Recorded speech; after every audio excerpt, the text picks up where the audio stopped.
Et sur l'île de Montréal, on a maintenant toutes les données sur les cas d'infection dans les différents arrondissements. Félix, c'est évident, là, les secteurs les plus précaires sont assez nombreux aussi.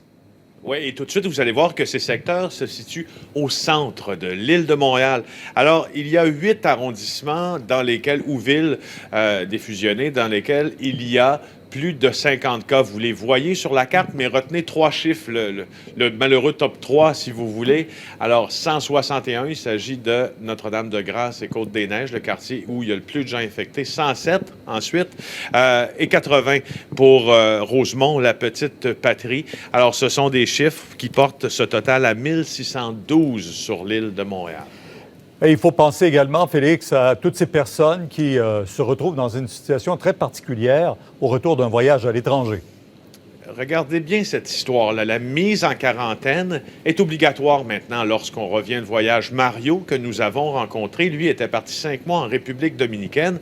Après une séparation, lorsqu'il est revenu, il n'avait plus d'appartement et la personne chez qui il devait aller en attendant d'en louer un ne pouvait pas l'accueillir. Il doit être en quarantaine. Où couche-t-il, vous croyez, Pierre? Dans sa voiture, une sous-compacte, en plein quartier de La Salle, où il y a beaucoup d'infections à la COVID-19. Le voici. Cet homme est confiné à l'intérieur d'une sous-compacte, à l'intérieur d'une Toyota Echo.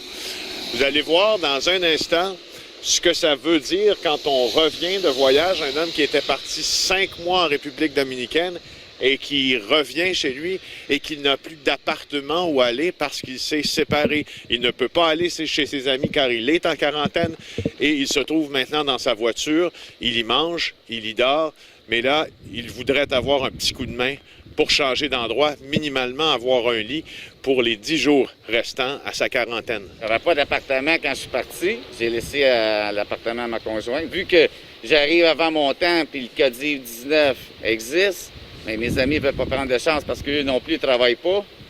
Fait qu'ils vont être confinés à la maison avec moi. Depuis ce temps-là, je suis revenu, j'ai pas d'aide de personne. Fait que je me suis isolé dans mon char. J'ai un travail, puis je le fais par responsabilité.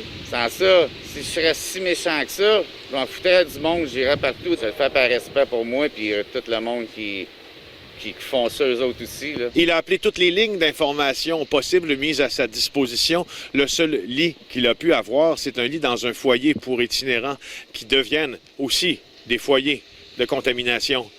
Félix Séguin, TVA Nouvelles, à Montréal.